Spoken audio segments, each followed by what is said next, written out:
시험 기반 지금 알아보고 있으면서 다 똑같은 마음인데. 기자님은 뭐 잘하시면서 뭘 아니요. 우리 원탑에 투탑이 진짜 있는데. 아유, 다 똑같은 마음. 나 같은 사람을 다 똑같은 거. 아닌데요. 네. 떨린다. 괜찮아요. 제가 꼴찌예요. 아유, 그거는 모르는 일이지. 꼴찌예요. 아니 그 대충 말씀을 들으면 알겠는데 기억력이 없어가지고 우리 나이인데가 그래. 못해 빵점 나올 것 같은데. 그냥 하나님이 나를 사랑하신다는 기억이 진짜가 정말. 딱 그것만 알아요. 기도하고 시작하겠습니다. 기도하겠습니다. 사랑과 은혜가 많으신 하나님 아버지, 좋은 날 허락해 주시고 또 이 시간 또 구약의 시대별 역사 공부로 함께 우리 성도님들과 나아갈 수 있도록 은혜를 베푸신 감사를 드립니다. 하나님의 말씀을 더욱더 깊이 있게 그리고 입체적으로 그리고 바라볼 수 있도록 또한 말씀을 들을 때에 그 말씀에 더욱 깊이 빠져들 수 있도록 이 시간을 허락해 주신 줄로 믿고 감사함으로 또 이 시간 참여할 수 있도록 인도하여 주시옵소서. 오늘 있는 또 시험과 또한 강의 가운데도 하나님께서 함께하여 주시고 또한 우리에게 도전과 열심을 더욱더 허락해 주시기를 원합니다. 감사드리며 예수님의 이름으로 기도드립니다. 아멘. 아니 결석자가 없을 때 시험 봐야 되는 거 아니야? 괜찮아요. 냅둬요. 그 결석자들에게는 제가 이제 따로 특혜인데요 그럼? 따로 드려서 따로 이렇게 드릴 많아요. 따로 드릴 거니까. 아니, 제가 이제 말씀드렸던 대로 어제 이제 시험 문제를 만들었습니다. 그 자리에서 카톡 올리면서 네, 진짜 만들었고 만드는 내내 풀어볼게요. 저보세요. 네 만드는 내내 막 웃으면서 제가 막 재밌겠다. 기억이 안 재밌다 그러면서 우리는 엄청 오랜만에 시험. 예, 약간 그러면서 10년 만이에요? 문제를 만들었어요. 엄청 오랜만에. 그래서 진짜 그냥 쭉 만들었더니 딱 25개가 나왔어요. 한 23, 4? 많이도 만드셨는데 다 주관식, 다 주관식. 다 주관식. 예문도 없어? 제가 비포로 또 좀 사이즈 있게 잘. 와, 진짜 드릴 무슨 테니까. 중간기말 보는 거 같아요. 네, 바로 드리겠습니다. 저를 빨리 보셔야 되는 분. 낙제점 맞아서 저를 못해요. 점수는 이제 자신만 알고 있는 걸로. 아우 진짜 못하네. 이름 쓰는 데가 없네요. 이게 뭐 이름 딱히 안 쓰셔도 되긴 하지만. 네. 하얀 건 종이고 검은 건 글씨. 맞네요.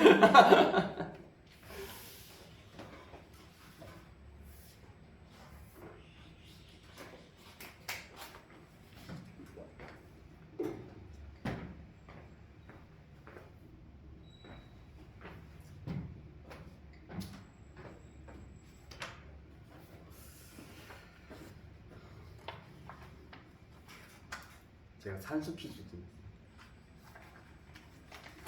숫자가 계속 나오고.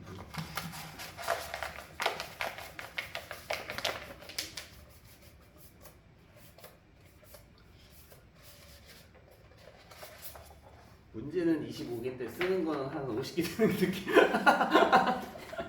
너무 즐기시는 거 아니에요? 너무 그 광대야 승천하지만가 뭐 그 얘기 들으면서 이거죠.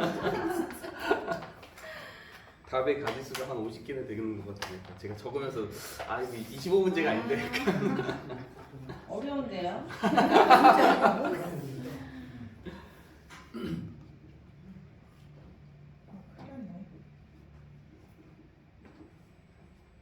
까매져요. 괜찮습니다. 저희 맞춰보면서 그러면 또 다시 떠올리고 또 볼 수 있으니까요.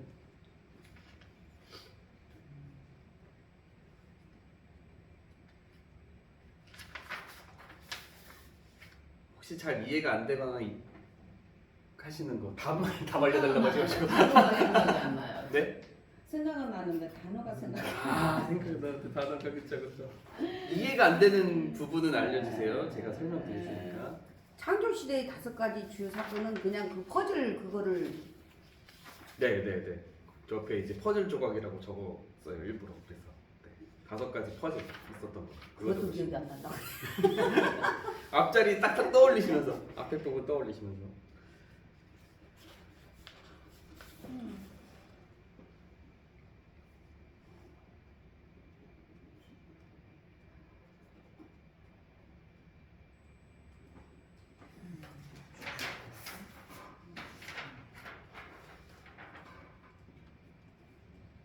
벌써 누가 장을 넘겨요. 아니.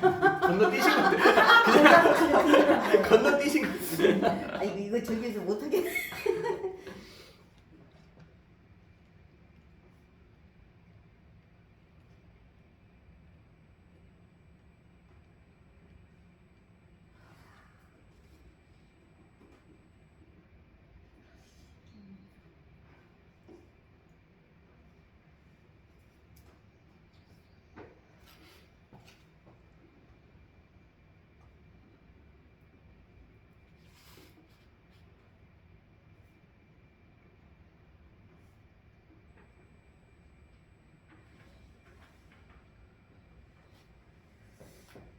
이것도 보고 왔는데 생각.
한 문제 하겠어요. 잠깐만. 한 문제. 딱 한 문제 자신 있게 썼어요. 와, 너무 웃기지 않나요? 25문제를 다 읽었는데 아, 문제는 다 읽으셨고. 기타 하나씩 쓴 게 하나고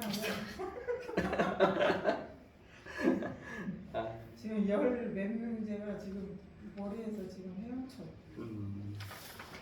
천천히 생각해 보시고 적으시면 되겠습니다.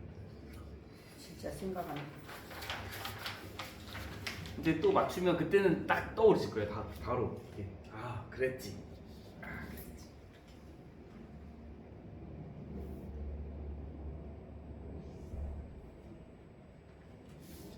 이름이 헷갈리는 이름들이 조금 있어가지고.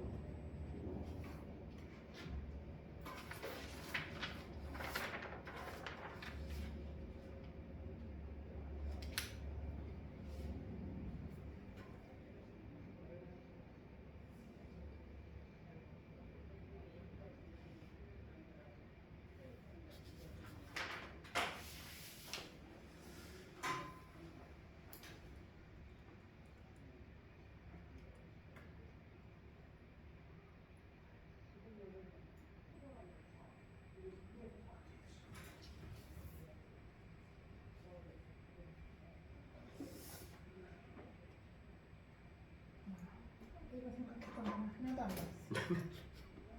다 피해갔습니까? 무슨 숫자 뭐 이런 거는 숫자 위주로 외웠는데 그러니까 숫자나 아, 숫자로 너무 이렇게 좀 어려운 부분을 하셨군요.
마법사.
쌤, 저 모르겠어요. 저 공부하는 셈 치고 찾으면서 쓰면 안 될까요? 아니 같이 맞춰보면 같이 맞춰봅니다. 네, 그러면 다 떠오르실 거예요. 이거 한 2시간 줘도 힘들거든요. 어차피 다 떠오르지 않습니다. 한 25분이나 30분 안으로는 25분쯤에는 이제 답을 맞춰보죠.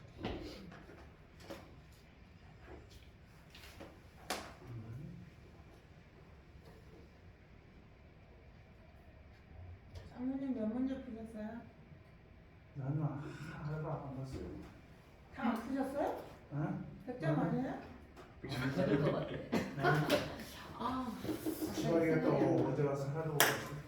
아, 그래도 장모님은 잘하실 거예요. 너무 어렵게 되신 거예요, 저 정도면.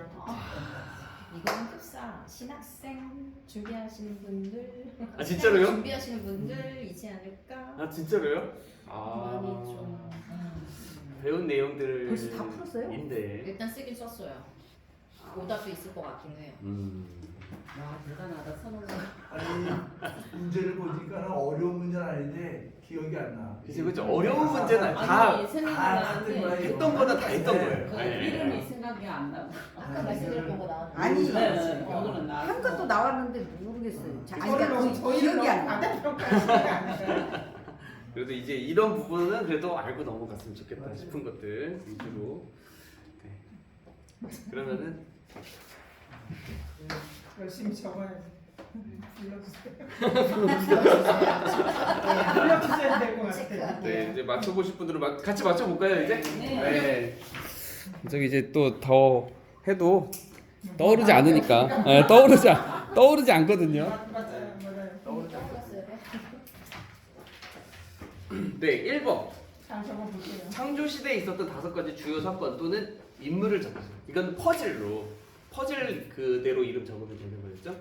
창조 시대에 있었던 5가지 사건. 창, 에, 가, 노, 바였습니다. 그래서 창조, 에덴 동산, 가인과 아벨, 노아, 바벨탑 이렇게 5개. 창의가 노아. 그렇죠. 네. 근데 이제 각자 점수 이제 틀렸다 맞았다 이것도 한번 체크해 보세요. 그 이따 제가 그래도 이제 또 손들라고 할 수 있으니까 몇 점 맞았는지. 네. 그리고 2번 산수. 이거 한번 정답을 들어봐야 될 것 같아요. 18. 18. 네. 이 정도 몇 나왔어요? 아, 저 더하기는 안 했는데 지금. 더하기는 안 하고 쓰기만 했어요. 아. 120년, 8년, 이거 빼기. 42 이렇게. 빼기 더하기 어머. 빼기거든요. 이거. 나 다 더했는데. 빼기 아니 이건 안 보고 그냥 쓰기만 했는데. 제가 이게 여기 뭐야? 빼기 더하기가 있어요. 대박. 빼기 더하기. 지금 하세요. 지금 해보세요. 아, 진짜? 지금 적으신 게 있으니까 빼기. 빼기 더하기가 어머, 있어요. 세상에. 여기 산수라고 하는 게 제가 잘 안 보일 수 있는데 빼기 더하기가 있기 때문에 산수거든요. 다 더하거나 다 빼낸 게 아니라. 그러네. 네, 빼기 더하기. 그러면 어머, 2야. 2요, 2. 예. 2가 나옵니다. 2. 네, 2가 나오도록 제가 맞춘 거라 2가 나오도록. 그렇죠? 이거는 이제 산수니까 산수가 해서 정답이 2가 나오신 분은 맞았다고 치세요. 일단. 네, 이거는. 자, 3번.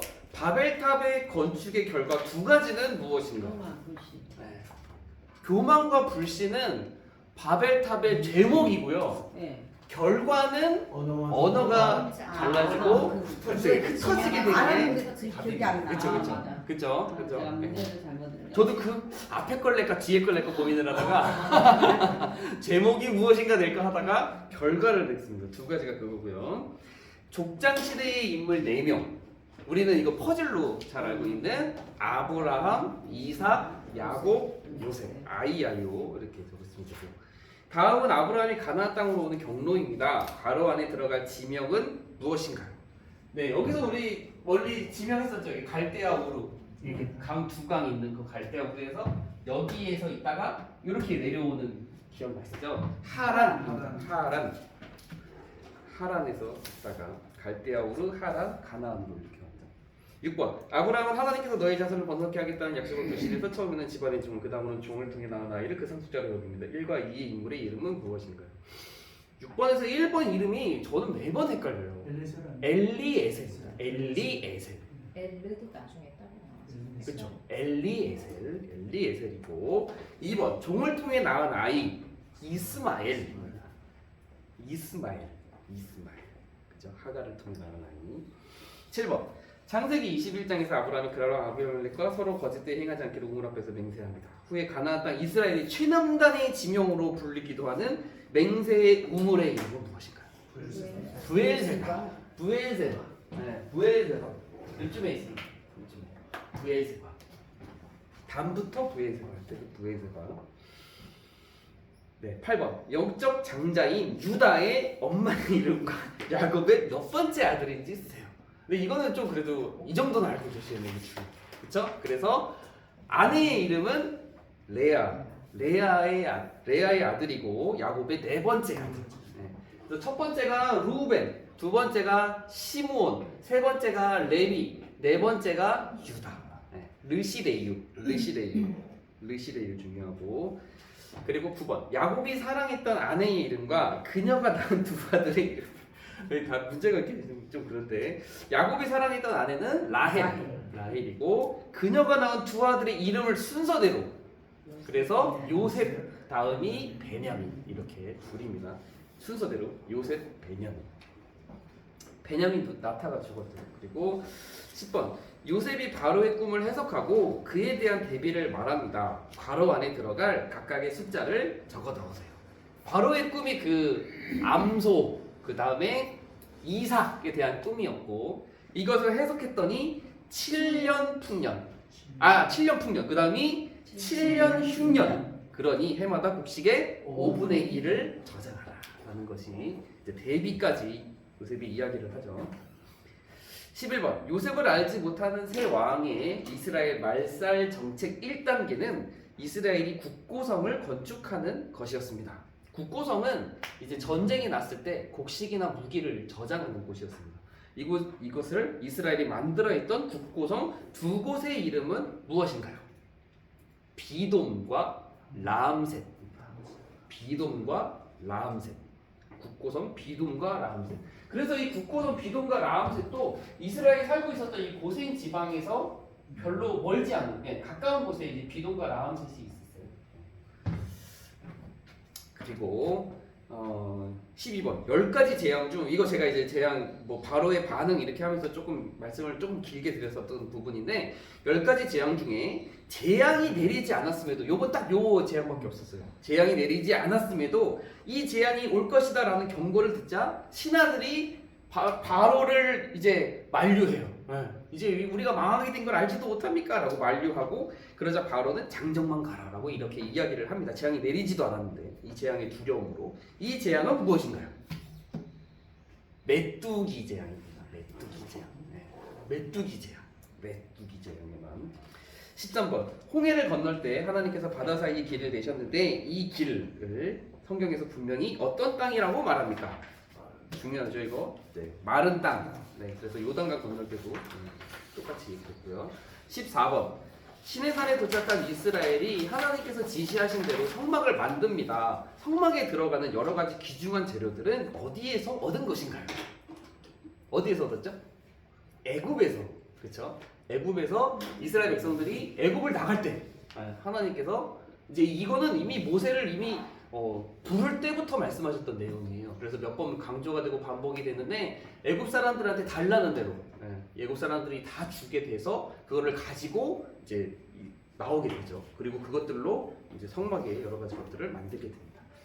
15번 이스라엘은 출애굽한 지 2년 2월 20일에 드디어 시내산에서 가나안 땅으로의 여정을 시작합니다. 이때 행진한 지 얼마 되지 않아 백성들의 원망으로 여호와의 불이 진의 끝을 불태운 곳의 이름은 무엇인가요? 다베라. 다베라. 제가 이거 가지고 설교했었죠. 다베라라는 곳이었고 16번 이 사람과 다단, 아비람, 온과 지휘관들의 반역으로 땅이 삼키는 심판, 불태우는 심판, 연병의 심판이 있었습니다. 하지만 이 사람의 아들들은 반역에 동조하지 않고 살아남아 그들의 후손이 후에 아름다운 시편을 짓기도 했는데 반역의 주동자였던 이 사람의 이름은 무엇인가요? 고시죠. 고라입니다. 고라의 반역. 우리 이제 퍼즐에도 있었죠. 고라의 반역. 17번. 하나님께서 이스라엘에게 주신 가나안 땅 주변에는 에돔, 모압, 암몬이 있었습니다. 하나님께서 이 땅을 정복하여 거주하지 말라고 하신 이유는 무엇인가요? 거주하지 말라고 하신 이유는 하나님께서 그들에게 기업으로 주셨기 때문입니다. 그래서 영적 축복에서 영적 그 계보에서는 이탈했지만 그럼에도 불구하고 하나님께서 그 땅을 침범하지 말아라. 그 땅은 에서의 자손에게, 그 땅은 이제 롯의 자손들에게, 모압과 암몬이 그렇죠? 준 땅이다라고 해서 그 땅을 차지하고 정복하지 말아라. 그 땅은 걔네들에게 준 땅이다라고 이미 말씀하셨기 때문입니다. 그 다음에 18번. 이스라엘이 모압 여인들과 음행할 때 시므리와 고스비를 처형함으로 영원한 대제사장의 직분을 약속받은 엘르아살의 아들의 이름은 무엇인가요? 비느하스. 오늘 새벽 예배 때 그 에스겔 성전, 그쵸? 장로님, 그쵸? 오늘 성경 말씀 새벽 예배 때, 그쵸? 그 에스겔 성전에 대해서 우리가 좀 말씀 계속 지금 읽고 있거든요. 새벽 예배 때. 그때 오늘도 반복해서 나왔던 게 제사장이, 사독 제사장이 몇 번 나오는데 그 사독 제사장이 비느하스 라인이에요. 그래서 계속 이렇게 영원한 대제사장이 계속 나갑니다. 비느하스의 가문이. 자, 그 다음에 19번. 요단 동편의 땅 아모리 왕 시온과 바산 왕 옥을 격파하고 이들이 차지하고 있던 땅을 분배받은 세 지파의 이름은 무엇인가요? 르우벤, 갓, 므낫세. 2분의 1. 네, 르, 갓, 므. 르우벤, 갓 지파, 므낫세 반지파였습니다. 20번. 이스라엘의 12지파에는 레위 지파는 포함되지 않습니다. 레위 지파가 빠지고 레위 지파의 자리에는 요셉 지파가 요셉의 두 아들의 이름으로 갈라져 12지파가 되었습니다. 후에 북이스라엘을 이끌어가시는 가는, 이게 좀 잘못 썼네요. 이끌어가는 지파가 되는 이 지파의 이름, 요셉의 둘째 아들의 이름의 지파는 무엇인가요? 에브라임. 네, 에브라임. 네. 오늘 이제 지도 제가 조그만 거 나눠드릴 건데, 이 지도에 이제 지파별로 이제 땅 분배받은 곳이 적혀 있어요. 근데 이제 에브라임 딱 보면 얘네가 진짜 북이스라엘의 진짜 우두머리 지파가 될 수 있겠다 싶은 것들이 공부를 좀 열심히 하신 분들은 깨닫게 되시는 부분이 있습니다. 왜냐하면 이 지명들, 여기 좀 주요 지명들 나왔는데 주요 지명들이 만만한 데가 아니에요 다. 네, 이 에브라임 아직 안 들었잖아요. 네, 21번. 여리고성의 기생으로, 요즘 걸로 좀 많이 왔습니다. 여리고성의 기생으로 믿음의 고백으로 여리고성이 무너질 때 목숨을 건졌으며 이후에는 유다 지파의 지도자인 살몬과 결혼하여 보아스를 낳은 이 여인의 이름은 무엇인가요? 라합. 22번. 요단강을 건넌 이스라엘이 가나안 땅에 첫 번째로 진을 친 곳이고 가나안 정복의 교두보로 삼은 이곳의 이름은 무엇인가요? 길갈. 네, 길갈. 뭐 이거 딴 거 적으셨나봐요? 네, 길갈. 길갈 별표 치면서 제가 좀 몇 번 했었죠. 길갈 중요하다고, 그렇죠? 그래서 길갈에서 진치고 무너뜨리고 돌아오고 예배드리고 돌아오고. 예, 약간 그 길갈이 그런 곳이었습니다. 오늘은 또 그 길갈에서 그 바뀌어요. 지명이 더 좋은 곳으로, 아니 좋은 곳이 아니라 그들의 정치, 행정, 경제가 길갈에 있었던 곳이 길갈이었는데 이번에 그 위치, 도시를 바꾸는 이야기가 조금 있습니다. 네, 23번. 이곳에서 세 가지 사건이 있었습니다. 길갈에서. 그중 이곳에서 유월절을 지키고 난 후 그친 것은 무엇인가요? 만나. 만나가 그쳤죠, 그렇죠? 그친 것. 제가 약간 설명을 좀 짧게 하긴 했는데. 24번. 이스라엘이 여리고성과 아이성을 차례로 정복하자 가나안 남부 왕국들이 연합하여 이스라엘을 대적합니다. 이때 가나안에 승산이 없다고 판단하여 거짓으로 꾸미고 이스라엘의 화친을 요청한 족속의 이름은 무엇인가요?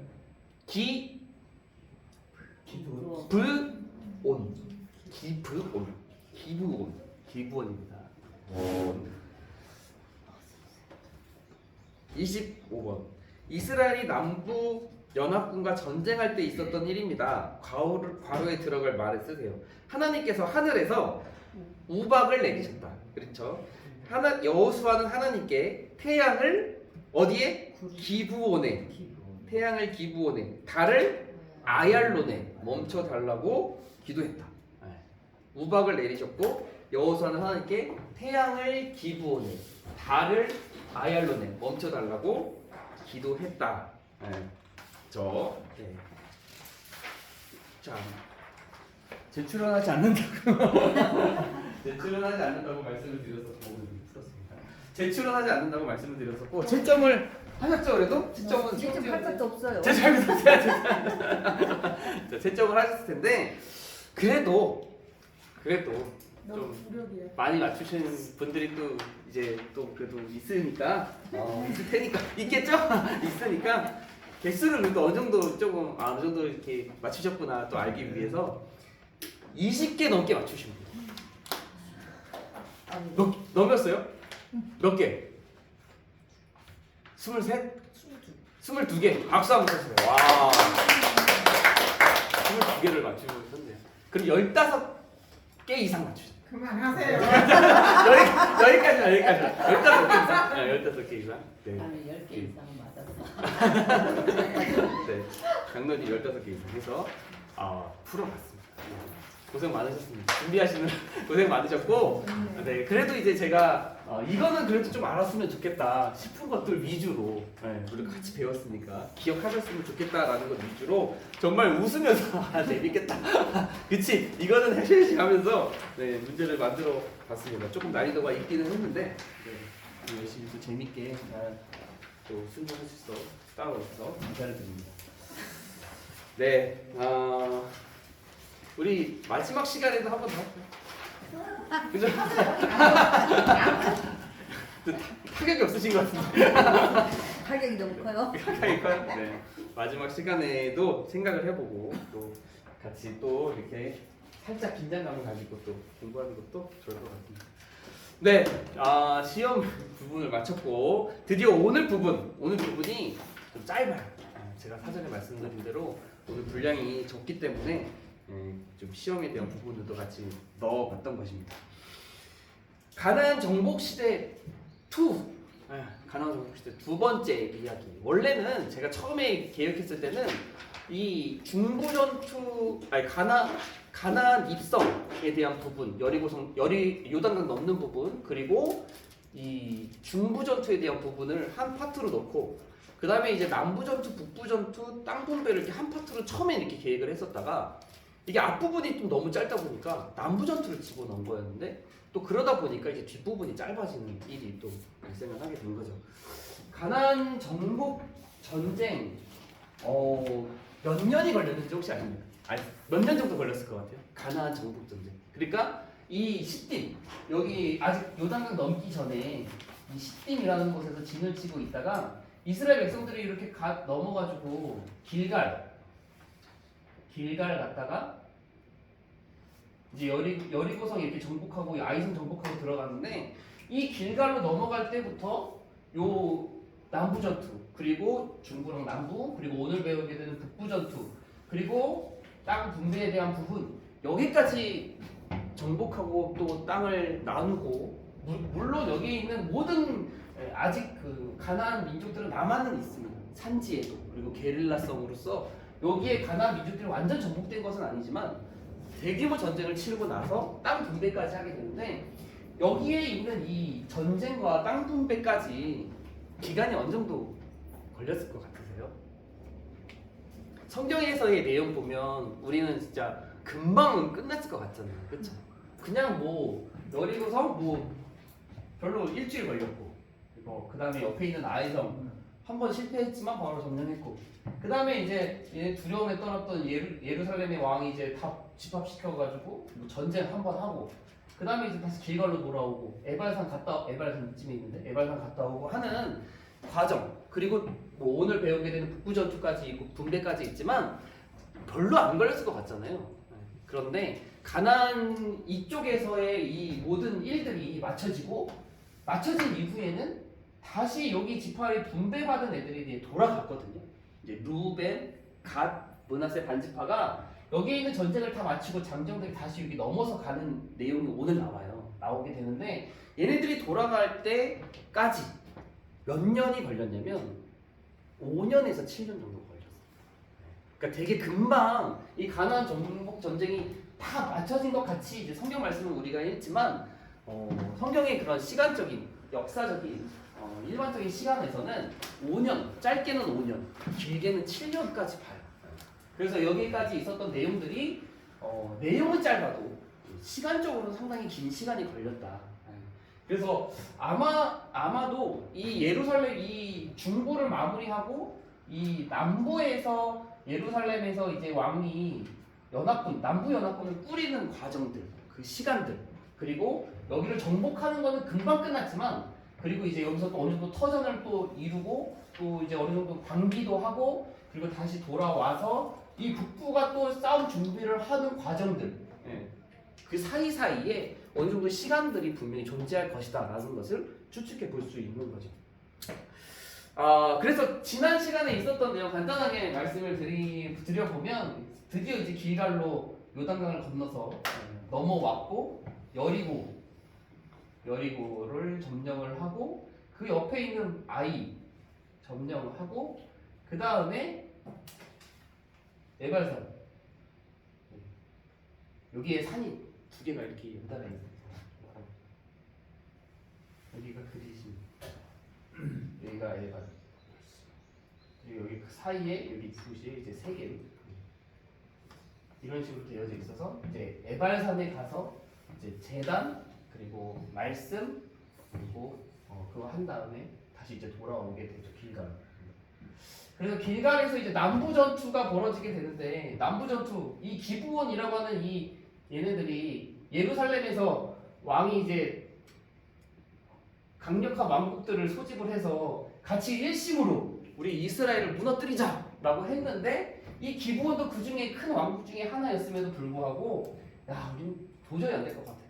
포기를 하고 이 멀리서 온 사신처럼 꾸며가지고 이제 길갈 진영에 있는 여호수아에 가서 화친을 요청하자. 거짓으로 여호와께 묻지 않고 결국 이들의 화친을 수락했다가 3일 만에 발각이 돼서 얘네들이 죽일 수가 없기 때문에 성막에서 나무 패며 물긴 자로 이렇게 삼아서 이제 얘네들이 이제 존속하게 되는 것이고, 그러자 이 예루살렘의 왕이 배신한 기브온이 이제 얘네들 배신자를 처단하기 위해서 나머지 연합군을 이끌고 기브온으로 공격하러 들어갔고, 그러자 이 기브온에서 사신을 길갈로 다시 여호수아에게 보내서 우리를 도우소서라고 하자 여호수아가 백성 이제 군사들을 데리고 기브온으로 다시 이제 얘네들을 구원하기 위해 가는데, 가는 길에 하나님께서 승리의 약속을 주시고, 그러자 이 여호수아가 뒤도 돌아보지 않고 기습 전쟁으로 여기서 이제 격파를 시작하게 되는 거죠. 전쟁을 벌이고, 그리고 전쟁에 뭐 벳부온까지 갔다가 이게 아얄론으로 내려가는 이 골짜기에서는 하나님께서 우박을 내리셨고, 기브온에서 이제 태양, 그리고 이 아얄론에서는 달 이렇게 멈춰달라 기도가 하면서 여기에서 이제 큰 전쟁이 남부 연합을 크게 격파하는 일이 벌어졌고, 그 다음에는 뭐 림나, 에그론, 또 라기스, 여기 헤브론, 여기 뭐 이렇게 해가지고 계속해서 이제 거대한 성들, 이 모였던 성들을 다 격파하고 남부를 정리하는 이야기가 지난 시간까지 있었습니다. 그리고 나서 이제 길갈로 돌아왔죠. 자, 오늘은 북부입니다. 드디어 북쪽. 이제 중부 딱 뚫은 다음에는 이 남부의 거대한 세력들도 무너졌어요. 거대한 성읍들도 무너졌고, 예루살렘이 이제 승승장구하고, 이제 나머지는 여기밖에 없는 거예요. 위쪽에 이제. 그러니 이제 북쪽의 왕국들도 긴장을 할 수밖에 없는 거죠. 이제는 우리 차례다. 이제는 우리밖에 남지 않았다라는 생각 하지 않았겠습니까? 그래서 이 북쪽에서도 이제 연합군을 만들어요. 그러니까 얘네들이 그냥 뭐 허수아비처럼 있다가 당해버리는 게 아니라 얘네들이 정말 대대적인 반격을 하기 위한 준비를 한다라고 하는 거죠. 그래서 여기에서는 어떤 애들이 먼저 등장을 하냐면 하솔, 여기 이제 갈릴리 호수고 그 위쪽에 여기에 이쯤에 하솔이라고 하는 곳이 있습니다. 하솔이라고 하는 곳에서 하솔의 왕이 여기는 주도가 되는 거예요. 여기가 보스예요, 보스. 여기는 예루살렘이겠죠. 남부의 보스는 예루살렘 왕, 북부의 보스는 하솔 왕. 이 하솔이 야 이제 안 되겠다. 이제 우리 차례다. 그래서 자 집합 해가지고 북부의 왕국들이 또 집합을 합니다. 이렇게. 집합을 해서 어디로 진을 치느냐? 이번에는 이 메론 물가라고 되어져 있어요. 메론 물가. 여기 메론 물가가 이렇게 돼서 요즘 이렇게 메론 시내, 메론 물가, 메론 시내라고 하는 곳에 이 하솔과 북부의 연합군들이 이제 진을 치고 있는 거죠. 그러자 이제 또 이제 여호수아가 쳐들어가기 시작을 하는데 하나님께서 또 승리의 약속을 주십니다. 근데 제가 이제 그 남부 전투에서도 승리의 약속 하나님께서 주셨다라고도 말씀을 드렸었는데 여기 성경에서도 이 하솔과 북부 연합을 전망하는 가운데에서도 하나님께서 승리의 약속을 주세요. 어떻게 성경에 기록되어져 있냐면 그들로 말미암아 두려워하지 말라라고 성경 말씀에 분명히 그렇게 기록이 되어져 있습니다. 그래서 하나님께서 그들로 말미암아 두려워하지 말라라고 말씀하시면서 이번 전쟁에 하나님께서 주신 명령이 있어요. 전쟁에서 두려워하지 말고 반드시 승리하게 될 터인데 승리하게 되었을 때 너희들이 해야 할 일, 해야 할 임무 하나님께서 두 가지를 주셨다라고 하는 거죠. 이것이 이제 기록이 되어져 있는 걸 보면은 말 뒷발의 힘줄을 끊어라. 첫 번째가 그거예요. 말 뒷발의 힘줄을 끊어라. 두 번째는 병거를 불사르라. 말 뒷발의 힘줄을 끊고 병거를 불사르라. 말은 그 말이 힘 그겁니다. 말 뒷발의 힘줄 병거를 그렇죠. 말 뒷발의 힘줄을 끊고 병거를 불사르라라고 하는 명령을 하나님께서 이스라엘 백성들에게 주십니다. 그러니까 왜 그런 명령을 주셨을까요? 말 그리고 병거. 말과 병거는 그렇죠? 전쟁에서 되게 강력한 도구잖아요, 그렇죠? 그래서 우리나라도 마찬가지. 혹시 그 고려거란 전쟁 보셨습니까? 고려거란 전쟁이라고 최수종 나온 그 넷플릭스에서 이제 있었어요. 30화 정도 되는 전쟁, 고려거란 전쟁. 제가 그거 되게 재밌게 봤는데 거기에서도 이 말, 요 말 되게 중요하게 생각합니다. 그래서 최수종이 마지막에 중갑기병 막 그러면서 되게 이제 말에 대한 그런 그 기마병에 대한 운용을 되게 중요하게 생각하는 장면들이 좀 등장을 하고 결국에는 이거 막 진 되게 미는 거 병거 같은 걸로 되게 공격을 많이 하는데 이것들은 군사력이에요. 군사력 한마디로 군사력이 얼마나 되느냐. 말의 힘, 말의 얼마나 전투마가 얼마나 많은가, 병거가 얼마나 많은가. 이것들이 되게 그 당시에는 되게 군사력이었고 이것들을 전쟁에서 의지하게 되는 힘들이었다라고 하는 거죠. 근데 하나님께서 가나안 전쟁의 북부 전쟁에서 그들이 가지고 있는 말 뒷발의 힘줄을 끊고 병거를 불사르라라고 하는 것이 연상이 이제 잘 되실 텐데 말과 병거의 힘을 의지하지 말고 너희들의 전쟁의 승패는 오직 여호와 하나님을 의지하는 것에 있다라고 하는 것을 하나님께서 말씀해 주시기 위해서 이스라엘 백성들에게 말 의지하지 말고 병거 의지하지 말아라 라는 의미로 말 뒷발에 힘줄 끊고 병거를 불사르라 라고 말씀하셨다라고 하는 거죠. 사실 이때도 이 가나안 땅에는 이미 철병거라고 하는 게 무수하게 많이 있었어요. 가나안 민족들. 그러니까 호락호락한 상대는 결코 아니었어요. 그래서 이 가나안에 철병거 있고 이후에 사사시대를 보더라도 뭐 골짜기에 뭐 그들에게 철병거가 있었더라, 몇백 대가 있었더라라고 하는 이야기도 있고 우리가 이미 출애굽하는 이스라엘이 애굽에서 뭐 병거 뭐 엄청나게 몰고 오잖아요. 그러니까 그런 많은 것들이 이미 가나안에도 엄청난 군사력으로서 말도 병거도 가지고 있었다라고 하는 거죠. 그런데 하나님께서 이스라엘에게는 너네들은 말을 의지하지 마, 너네들은 병거를 의지하지 마라고 말씀하시면서 오직 하나님만 의지할 때 전쟁에서 승리할 수 있다라고 하는 것을 말씀하신 것이죠. 그래서 이스라엘 백성들은요, 이 말과 병거가 되게 늦게 가서야 이스라엘이 조금 그나마 꾸려요. 그래서 솔로몬 시대에 가서나 좀 말과 병거가 좀 있지 그 전까지는 말과 병거가 이제 거의 없었던 모습을 보게 됩니다. 자, 전쟁을 이제 시작을 하게 되는데 길갈에서 이 메롬 시내까지 치고 올라가서 이 여호수아가 이번에도 마찬가지로 남부 전쟁에서도 기습 전쟁이었잖아요, 그렇죠? 바로 그냥 갑자기 들이닥쳐가지고 전쟁을 벌이게 됐는데 이때도 마찬가지로 이제 메롬 시내에서 기습 전쟁을 벌이게 됩니다. 결국 이 메롬 시내에서 대승을 거두게 되는 것이죠. 또 이번에도 하나님의 말씀에 순종하면 금방 끝나요. 근데 이제 순종하지 않았을 때 뺑뺑 돌고 뒤돌아가고 뭐 큰일이 되지만 순종해서 나갔을 때 이제 엄청나게 대승을 여기서 메롬 시내에서 거두게 되고 또 남부 지역과 마찬가지로 이 북부에 있는 주요 성들을 이렇게 해서 점령을 하게 됩니다. 성들을 정복하게 됐는데 특별한 것 중에 한 가지는 이 북부 지역 정리에서 기억할 것은 이 하솔만 불살랐다고 되어져 있어요. 성경의 기록에 하솔만 불살랐다. 하솔만 불사르고 나머지 성들은 크게 무너뜨리거나 크게 막 없이 한 게 아니라 하솔만 불태웠어요. 나머지 성읍들을 건재하게 그대로 둔 이유는 이스라엘 백성들이 차지해서 그곳에서 살아야 되기 때문에 이 하솔만 불사르고 나머지 성들은 그대로 두고 정복했다라고 하는 거죠. 제가 이제 그 가나안 북부 연합과의 전쟁이 이제 가나안에서 있었던 이제 대규모 전쟁에서의 마지막 전투이기는 한데 그 맨 마지막에다 하지만이라고 적어놓은 것은 전쟁이 완전히 끝나지는 않았다라고 하는 거예요.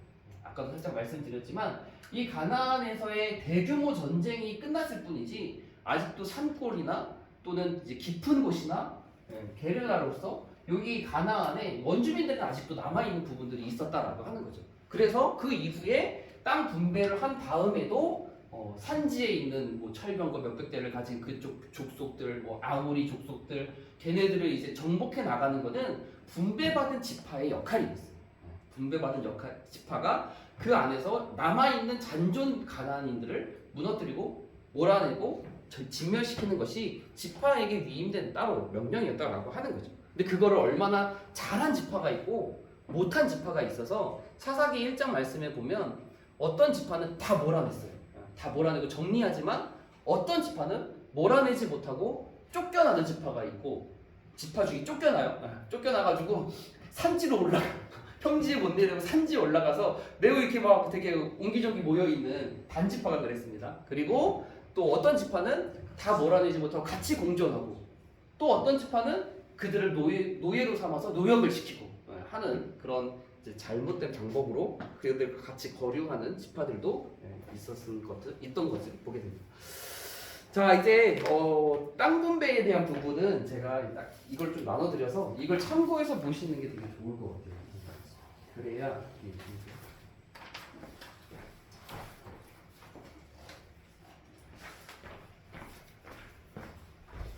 지파별로 이제 분배된 위치에 대해서 이제 기록이 되어져 있거든요. 근데 제가 인터넷에도 이렇게 자주 찾아보고 또 이제 제가 개인적으로 소지하고 있는 성경 지리 책도 좀 있고 해가지고 보면 조금 아쉬운 부분은 통일된 게 별로 없어요. 그러니까 지파의 경계라던가 그리고 또 하나 지파의 그런 위치 약간 이런 것들이 뭐 도시도 마찬가지고 조금씩 다 차이가 있다라고 하는 거예요. 그래서 어떤 지도를 보면 이제 그 유다 특별히 유다 같은 경우가 이제 그 부엘세바가 이제 여기 딱 사이 끄트머리 이쪽에 가운데쯤에 이게 부엘세바가 있거든요. 대체적으로. 근데 이 부엘세바까지가 이제 유다의 경계를 어디까지 보느냐라고 하는 그런 지도의 좀 차이가 꽤 많이 있습니다. 그래서 제가 지도 지금 나눠드린 것 중에 이 유다의 경계가 제대로 나와 있지는 않은데 이 시므온을 포함해서 좀 되게 밑에까지 가데스 바네아까지 되게 엄청나게 남서쪽까지 쭉 이어져 있는 지도들도 좀 있는 반면에 어떤 지도는 이제 부엘세바 조금 밑으로까지만 이렇게 유다의 경계가 있는 부분들도 조금 있고 그리고 또 한 가지 좀 헷갈리는 부분 중에 한 가지는 이 아셀, 납달리, 단, 므낫세 맨 위쪽에 있는 지파들의 경계가 어떤 지도에서는 이 아셀이라고 하는 지파가 지금 이 지도를 보면 어디까지 올라가는지 잘 뚜렷하지가 않잖아요. 그렇죠? 네. 그래서 어떤 지도에서는 저 시돈까지 올라가는 지도도 있는 반면에 어떤 지도에서는 두로 전까지 이렇게 잘려 있는 지파 이제 그런 경계도 꽤 있는 것들을 보게 돼요. 근데 대체적으로 저는 이 그 맨 위에 있는 단 라이스 있잖아요. 이 단 라이스의 단보다 그 라이스 성보다 조금 위까지가 이제 단지파의 경계라고 생각하면 아셀도 그 전에 두로 전에서 좀 잘라야 되고 납달리도 조금 더 그 밑에까지고 동브나세도 조금 더 밑에까지 해서 그 경계를 어느 정도 맞춰야 되지 않나 좀 그런 생각 조금 많이 갖게는 됐습니다. 왜냐하면 단부터 부엘세바라고 하는 것이 이스라엘의 이제 위에부터 아래까지 그 지명을 말하는 제일 반복되는 말이기 때문에 아마도 단이 가장 거의 위쪽에 위치해야 조금 이게 맞는 것 같고 그 외에는 그나마 이 지도가 제일 잘 나와 있는 것 같은 판단이 돼서 이 지도로 생각을 해봤습니다. 몇 가지 이제 좀 프린트를 보면서 조금씩 넘어가서 조금 더 설명을 드릴게요. 근데 제가 제일 요번에 공부하면서 이제 저 지금까지 몰랐다가 요번에 공부하면서 좀 구체적으로 보게 됐는데 그 이스라엘의 지금 이스라엘이 분배받은 이 땅덩어리 있잖아요. 요 땅덩어리의 크기가 어느 정도 되는지 지금까지 잘 몰랐거든요, 솔직히. 그러니까 이 땅덩어리 면적이 우리나라 남한이랑 비교했을 때 어느 정도 크기가 혹시 짐작이 되십니까? 어느 정도 크기일 것 같아요. 요 이스라엘의 요쪽 동쪽부터 서쪽까지 이스라엘이 분배받은 요 지파의 크기가 우리나라랑 비교했을 때 우리나라 남한 비교했을 때 몇 대 몇 정도 비율일까? 이스라엘이 많이 작을 것 같은데요. 이스라엘이 많이 작을 것 같다. 작을 것 같다. 여기부터 여기까지 그리고 여기까지 다 포함해도 이스라엘이 작을 것 같다. 많이 작을 것 같아요. 3분의 1, 5분의 1? 그 사이. 3분의 1에서 5분의 1 사이죠. 네, 또 혹시 다른 의견 있으십니까? 다른 의견 있으십니까? 제가 좀 찾아봤어요. 궁금하더라고요. 어느 정도 크긴가? 이 지파로 다 분배받고 막 몇 명씩 막 이렇게 되게 많이 민족들이 있는데, 그렇죠? 지파마다 깜짝 놀란 게 우리 이정수 집사님이 거의 맞추셨어요. 거의 맞추셨어요. 제가 이제 계산해 보니까 우리나라 남한의 약 3분의 1에서 4분의 1 사이. 깜짝 놀랐네. 보셨어요? 3분의 1에서 4분의 1 사이 크기가 여기까지 면적이 우리나라 남한의 3분의 1에서 4분의 1 사이에 해당하는 면적입니다. 그렇게 보면 되게 작은 것 같잖아요, 그렇죠? 이렇게 별로 이렇게 작아 보이는데 하면서도 또 우리나라 생각해 보면 조금만 나가도 이제 다 멀고 되게 또 넓어 보이는 부분들도 있기 때문에 좀 이 정도 되는 사이즈구나라는 것 생각해 보게 됩니다. 자, 땅 분배 13장부터 시작을 하게 되는데 땅을 분배할 때 이제 그 오른쪽에서는 이미 요단 동편에서는 분배를 했잖아요. 루벤, 갓, 므낫세 2분의 1 분배를 했기 때문에 나머지 지파에게 이제 분배를 하게 됩니다.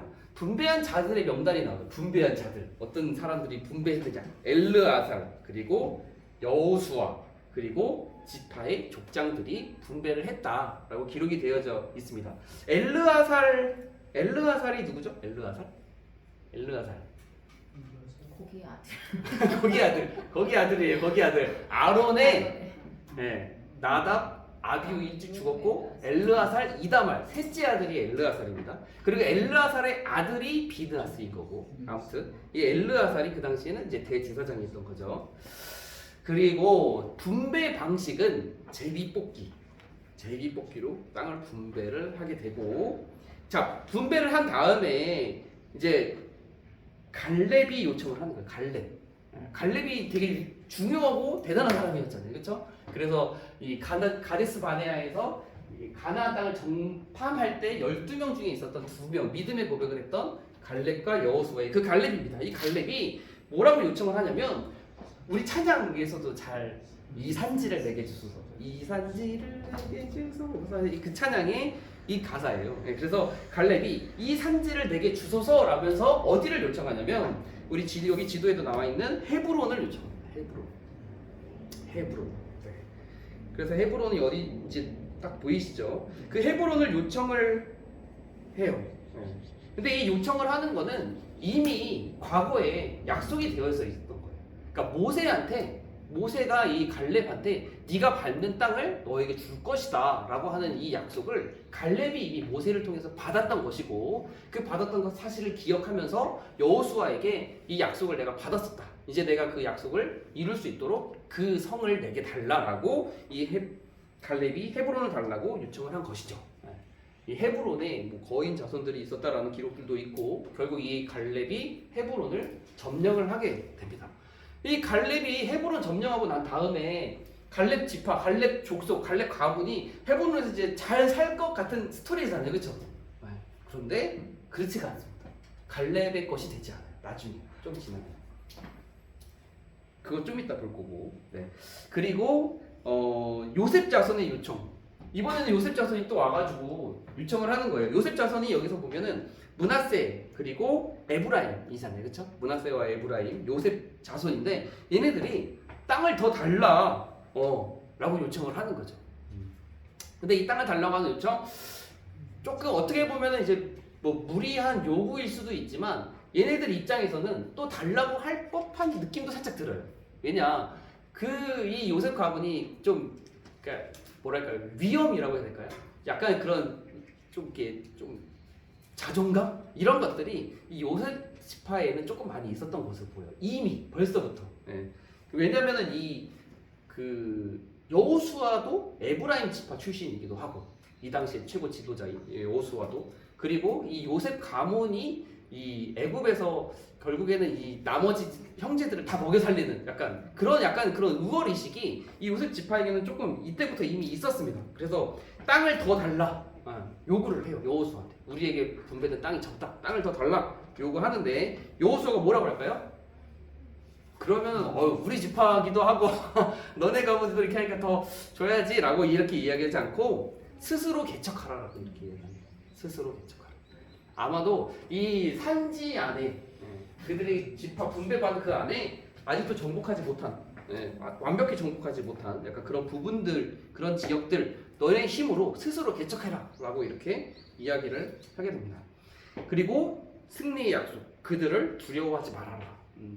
그러니까 이미 이때 이스라엘은요 하나님을 의지하는 믿음을 가지고 적군의 세력이 얼마나 강력하고 적군이 말을 얼마나 많이 보유했고 그들이 병가가 얼마나 많이 된다 하더라도 하나님께서 주시겠다 약속하신 그 땅을 믿음으로 가지고 전쟁을 걸었을 때 반드시 이기게 된다라고 하는 것을 이스라엘은 이미 여러 차례의 전투를 통해서 알고 있었다라고 하는 거죠. 근데 그 믿음을 가지고 너네들이 산지에 있는 가나안 족속들 아직 정복하지 못한 지역들 다 믿음을 가지고 나아가라 두려워하지 말아라 라고 이렇게 이야기를 해주는 것입니다. 그런데 아까 말씀드렸듯이 그렇게 하지 못한 믿음을 가지지 못한 그런 지파들도 존재했다라고 하는 거죠. 자 이제 회막을 세우다라고 하는 부분인데 이제 여기에서 그 길갈에 있던 회막 그러니까 길갈이 이제 가나안 정복의 교두보의 역할을 했었는데 그 정치와 행정과 약간 여러 가지 그 모든 것들이 중심이었던 그 길갈에서 실로로 회막의 그런 모든 게 다 이동이 돼요. 회막이 이동이 됩니다. 실로로. 그래서 이제 길갈 진영을 보면 베냐민 지파에 소속이 되어져 있잖아요. 그렇죠? 근데 그게 에브라임 지파에 있는 실로로 다 이동이 되는 거예요. 근데 성막이 이동했다라고 하는 거는 그 이스라엘은 성막 중심의 나라였기 때문에 그 안에서 또는 그 주변에서 정치와 행정과 여러 가지 모든 것들이 이루어지게 된다라고 하는 거죠. 그러니까 에브라임 지파 안에 있는 실로로 성막이 이동이 되게 되면서 이제 에브라임 지파가 한 번 더 이제 힘을 갖게 되는 일이 벌어지게 되는 것이고 그러다 보니 이제 이후에도 그 에브라임 지파가 우리가 이스라엘에 되게 높은 위치에 가지고 있다. 우리가 되게 너희들이 좀 우리를 좀 존중해 줘야 되지 않느냐라고 하는 그런 입장들이 사사시대에 계속해서 나오게 된다라고 하는 거죠. 그래서 기드온 우리가 잘 알고 있는 기드온의 300용사 때도 이 에브라임 지파가 야 너네 전쟁할 때 왜 우리 안 불렀냐? 라고 하면서 자신들이 이 지파에서 되게 높임을 받으려고 하는 일들이 등장하게 되고 그랬다가 이제 입다한테도 한 번 또 가가지고 야 왜 우리 또 이렇게 앉혀주냐? 라고 했다가 기브온은 되게 에브라임을 높여줘가지고 잘 타일러서 보내지만 입다한테도 또 그렇게 나갔다가 입다가 이제 군사들이 그거 에브라임 쳐가지고 에브라임이 엄청나게 이제 당하게 되는 큰 코를 다치게 되는 약간 그런 일도 사사시대 때 한 번 더 우리가 같이 나누게 될 것입니다. 자, 그래서 이제 종교, 정치, 군사, 행정 이게 이제 에브라임 지파 내에 있는 실로로 모든 것이 다 옮겨지게 되었고 그 다음에는 이제 시므온 지파의 땅이 남게 되는데 이제 시므온 지파의 땅이 참 거시기해요. 우리 이제 지도 나눠드린 거 보면은 시므온 지파가 어디께 있는지 보이시죠? 그래서 맨 밑에 그 부에서가 밑에 시므온 이렇게 딱 적혀 있는 걸 보이는데 이 시므온 지파 이게 땅 분배가 이제 제가 여러 가지 자료를 찾아보면서 땅 분배할 때 이제 그 약간 크기가 조금씩 많이 차이가 나기도 하고 아무리 인구수가 차이가 있긴 하더라도 약간 이 위치도 차이가 있는데 이 시므온 지파가 나중에 분배를 받으면서 분배받을 땅이 없는 거예요. 분배받을 땅이 없는 거예요. 먼저 이제 큰 땅들을 막 이렇게 나눠주다 보니까 제비 뽑아가지고 나누다 보니까 시므온 지파가 받을 땅이 없어서 이 시므온 지파가 어디를 받게 되느냐 상대적으로 너무 큰 땅을 받은 유다 지파 그 유다 지파 내부의 시므온 지파가 땅을 받게 돼요. 그러니까 유다 지파가 이렇게 큰 땅덩어리를 받게 되니까 시므온 지파가 요 안에 이렇게 이런 식으로 땅을 그 안에 시므온 지파가 받게 되었다라고 하는 거죠. 그래서 나중에 자연스럽게 이 시므온 지파가 유다 지파에 흡수가 돼요. 시므온 지파가 자연히 이렇게 이제 뭐 이렇게 사라지게 되는. 그러니까 그 위에 솔직히 뭐 아셀, 뭐 납달리, 스불론, 이사갈 얘네 지파들도 솔직히 저는 잘 기억이 나지 않습니다. 그 이후에 뭐 사사 시대 때 뭐 사사들이 등장하긴 하지만 그 이후에 얘네들 언급은 거의 없고 이제 에브라임에 대한 부분 그리고 이제 남쪽에 있는 유다에 대한 부분 이런 것들이 좀 많이 언급이 되게 됩니다. 시므온 지파가 약간 좀 불쌍한 지파예요. 자, 20장에서는 이제 도피성이 나오게 됩니다. 도피성은 아마 성도님들이 잘 알고 계시는 부분이라 생각이 돼요. 도피성은 부지 중에 살인한 자가 목숨을 건지기 위해서 피하는 곳이 도피성이고 레위 지파가 땅을 분배받지 못하는 대신에 이스라엘 곳곳에 있는 지파에 있는 성을 분배를 받게 되는데 그 레위 지파가 거주하게 되는 성의 개수는 48개이고 그 48개 중에 6군데가 도피성이 되게 됩니다. 그래서 이 도피성이 부지 중에 살인한 자의 구원으로서 도피성이 세워지게 되는데 그 6군데가 동쪽에 3군데, 서쪽에 3군데 해서 군데군데 잘 분산이 되어져 있어요. 그래서 이 지도에 그 도피성이 다 나와 있습니다. 도피성 위치가 다 나와져 있어요. 그래서 동쪽 보면 동쪽의 제일 위는 골란이라고 하는 곳이 동쪽에는 골란이 도피성 중에 하나고 그 다음이 길앗 라못이 도피성 중에 하나고 그 밑에 좀 초록색이라 잘 안 보이는데 베셀이라고 하는 곳이 도피성 동쪽에 있는 도피성입니다. 골란, 길앗 라못 그리고 베셀이라고 하는 것이 동쪽에 있는 도피성 3군데이고 길라나고 어디? 베셀 초록색 잘 안 보이는 베셀. 네. 네.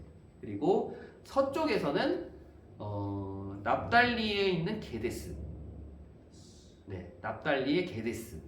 저 위쪽에 납달리 게데스가 맨 위에 서편 맨 위고 가운데는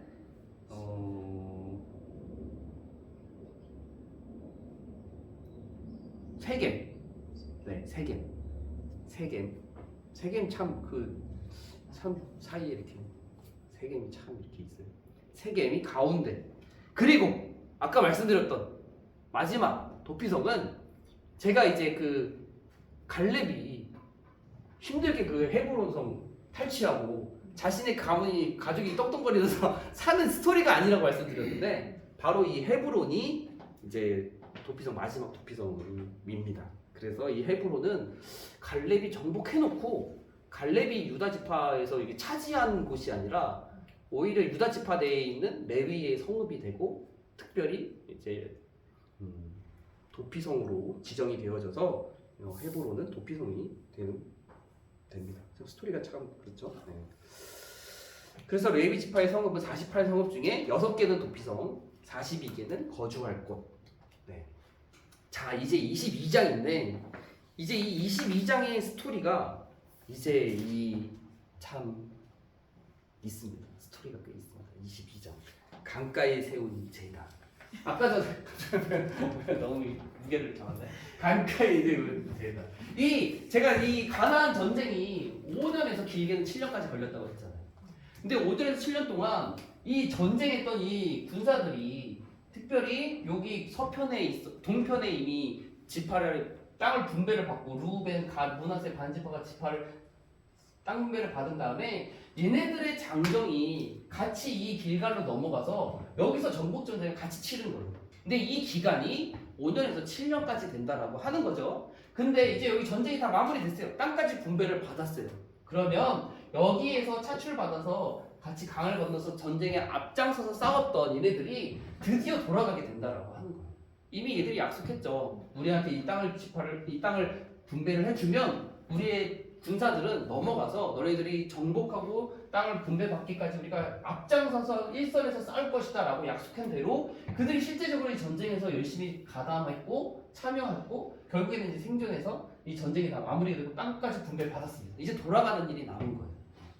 이제 이 돌아가게 되는 이야기인데 이들이 이제 이 르우벤, 갓, 므낫세 반지파의 군사들이 이 돌아가는 장면 생각을 해보면 진짜 감회가 그들이 얼마나 어떤 감동과 또한 어떤 그런 진짜 벅찬 감동이 들까 생각해 볼 수 있다라고 하는 거죠.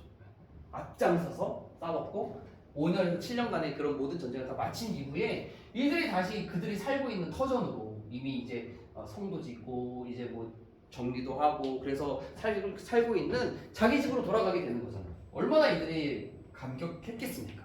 근데 이 돌아가면서 무슨 일이 발생을 하게 되냐면 이 강을 딱 건너서 여기다가 이제 정확한 위치는 제가 도저히 못 찾겠더라고요. 근데 이제 그 회의했던 그 나눴던 지명은 길르앗이라고 하는 지명을 보니까 길르앗이라고 하기 때문에 이 길르앗에 있는 이 지점인 것 같아요. 요즘 중에 하나예요. 이 강을 딱 건너서 제단을 세워요. 제단. 그러니까 이 제단을 만듭니다. 이 제단이 약간 이 실로에 있는 그 제단과 약간 흡사한 감이 있는 하나님께 제사를 드릴 법한 그런 모습의 제단을 좀 크게 세웠던 것 같아요. 제단을 세웠다라고 하는 거죠. 그런데 이거를 보고 이 서편에 있는 지파들이 다 분노를 해요. 분개를 해가지고 야 얘네들이 배신했다. 얘네들이 지금 제단을 세웠다라고 하면서 얘네들이 다 이쪽에 땅에 다 모여서 이 도단 동편에 있는 이 지파들을 멸망시키기 위한 계획을 세운다라고 하는 거죠. 갑자기 약간 어떻게 보면 좀 뜬금없죠. 이 제단 하나 세운 것 때문에 왜 얘네들이 이렇게 분노해가지고 다 같이 모여가지고 함께 정말 같이 동고동락하고 함께 전쟁을 치렀던 같은 지파였던 얘네들을 다 죽이려고 하는 것이냐 생각해 볼 수가 있습니다. 그런데 이제 이 오해가 결국에는 풀리게 되는데 이 동편에 있는 지파들은 이 제단을 세운 이유가 우리가 강 건너에 있어서 강 건너편에 있는 지파들이라 우리가 이 서편에 있는 이 여호와의 제단 실로에 있는 이 성전 제사 이것을 우리가 잊게 될까봐 후손들이 잊게 될까봐 그리고 우리는 강 건너에 있기 때문에 우리는 여기랑 상관없는 족속이다 지파라고 후손들이 여길 것을 이 동편 지파들이 두려워한 마음에 하나님을 향한 열심을 위해서 제단을 세운 것이다라고 하는 거죠. 그런데 이 서편 지파는 그것을 오해하고 얘네들이 이 실로에서 제사를 드리는 것이 아니라 이쪽에서 제사를 드리면서 우리와 상관없는 그런 족속이 되려나 보다라고 하는 오해를 했다라고 하는 거예요. 그리고 이미 성경에 기록되어 있기를 모세가 신명기에서 제단을 한 곳이다. 제단은 오직 한 곳이지 다른 곳에서 제단을 세우고 다른 곳에서 예배드리지 말아라 라고 하는 것을 이스라엘 백성들이 다 알고 있었다라고 하는 거죠. 그래서 이 제단에 대한 것 때문에 얘네들이 다 몰려와서 죽이려고 하는 찰나에 평화사절단을 이제 보내서 이야기를 듣게 되고 오해가 풀려서 이제 다시 각자의 자리로 돌아가게 되는 이야기가 바로 강가에 세운 제단에 대한 이야기입니다. 근데 되게 이 모습이 이스라엘 민족들에게 있어서는 만약에 이제 그거를 인생 개인의 신앙의 어떤 뭐 높낮임이라고 표현한다면 이때가 정말 신앙에 있어서는 매우 최고조에 달할 때가 아닐까라는 생각을 해볼 수 있는 거죠. 그렇죠? 그래서 이제 가족이라도 친척이라도 여호와의 신앙을 지키기 위해서는 이제 그런 칼도 들 수 있을 만큼의 그런 열심이 이스라엘 백성들에게는 분명히 있었다. 이 시점에서는 분명히 있었다라는 것 생각해 볼 수가 있습니다. 그래서 저도 여기 이 장면을 읽을 때는 되게 정말 뜨거운 신앙, 정말 이제 여호와의 신앙을 지키기 위해서는 죽음도 불사하는 약간 이스라엘의 모습이 여기에서는 조금 그려지게 되는 것 같아요. 이 상황에서는. 근데 이 상황 좀 지나자마자 벌써 이제 막 연약함들이 많이 생기기는 하지만 그래서 이 제단의 이름을 짓습니다. 엣이라고 이름을 짓습니다. 이 엣이라고 하는 말은 이제 증거, 증언이라고 하는 뜻을 가진 엣이라고 하는 거 짓습니다. 그리고 23장부터 24장 두 장에 걸쳐서 여호수아의 고별 연설이 있습니다. 그래서 이제 이 고별 연설 23장부터 시작하고 제가 돌아오는 주일에 말씀 전하게 되는데 말씀 준비 다 했거든요. 23장이에요 말씀이. 그래서 이제 맞춰서 하려고 한다고 말씀드렸잖아요. 그래서 23장 여호수아의 고별 연설 맨 앞부분을 주일 오후 때 말씀 본문으로 잡아서 말씀 준비를 했습니다. 그 여호수아의 고별 연설은 제일 그 기억에 남으시는 부분이 아마 24장에 있는 부분일 거예요. 그렇죠? 그래서 너희가 섬길 자를 택하라. 나와 우리 집은 여호와만 섬기겠다라고 하는 부분이 아마 이제 여호수아의 고별 연설의 클라이막스의 부분이 아닐까 생각이 되죠. 명령을 하고 그리고 경고, 분명히 이제 경고가 23절부터 군데군데 들어가 있습니다. 분명히 경고를 하는데 이방 신들을 섬기면 여호와께서 너희를 멸하시리라라고 하는 부분. 23장 이제 제가 말씀 준비한 앞부분에 있어요. 분명한 경고 또한 합니다. 근데 이 위대한 지도자들이 이 고별 연설을 남기죠. 그래가지고 약간 이 야곱 같은 경우도 이제 가족들 다 불러다가 결국에는 이제 뭐 축복을 하면서 고별 연설도 있고 모세가 되게 신명기 전체적이나 또 후반부에도 이 모세의 고별 연설, 여호수아의 고별 연설 약간 이런 부분들이 다윗한테도 있고 그런 부분들이 있습니다. 결국에 이제 마지막 부분에서는 이제 여호수아의 죽음 110세 여기 지명에도 나와 있는 것처럼 딥낫세라라고 하는 곳에 장사되었다. 에브라임 지파 내부에 있는 딥낫세라에 장사된다라고 기록이 되어져 있고 모세가 들고 왔던 애굽에서 들고 나왔던 요셉의 유골, 요셉의 뼈도 세겜에 장사를 했다라고 기록이 되어져 있습니다.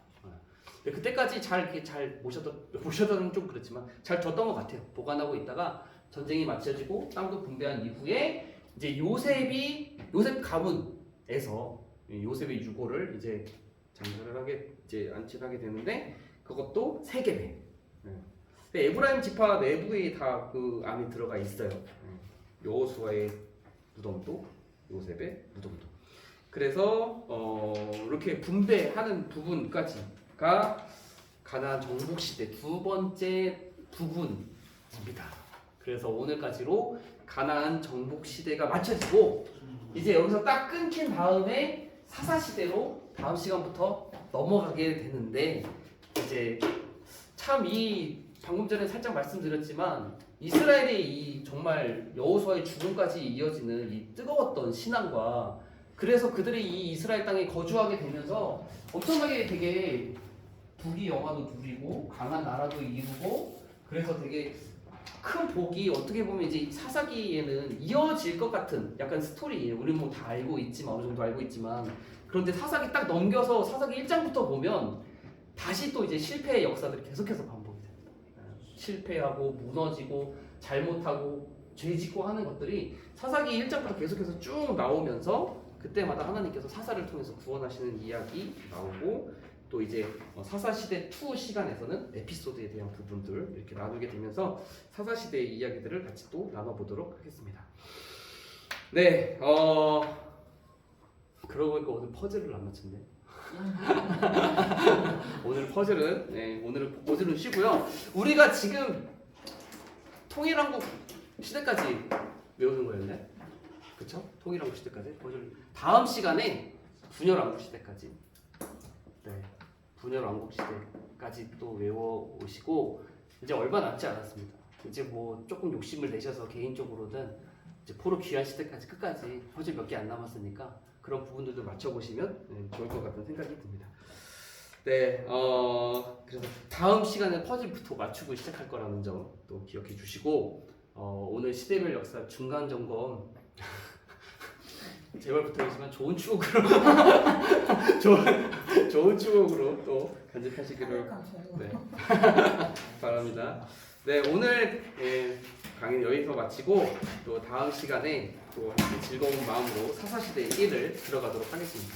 제가 기도하고 마치겠습니다. 사랑과 은혜가 많으신 하나님 아버지, 오늘 또 강의를 하나님께서 주시는 은혜 가운데 잘 마칠 수 있도록 은혜를 베푸신 참으로 감사를 드립니다. 창조 시대부터 지금까지 지난 시간까지 배웠던 중간 점검을 같이 나눴습니다. 기억나게 하시고 또한 마음에 새기게 하여 주셔서 하나님의 말씀을 더욱더 깊이 있고 또한 자세하게 들여다 볼 수 있는 우리 성도님들 될 수 있도록 주님께서 인도하여 주시고 오늘로써 가나안 정복 시대가 마치게 되었고 이제 중반부를 넘어서서 이제 사사 시대를 다음 시간 또한 배우게 되는데 그 시간에도 하나님께서 은혜를 주시고 또한 함께 할 수 있는 은혜와 여건을 또한 공급하여 주셔서 함께 즐겁게 그리고 또한 깊이 있게 말씀을 알아갈 수 있도록 은혜를 베풀어 주시옵소서. 감사드리며 예수님의 이름으로 기도드립니다. 아멘. 수고하셨습니다.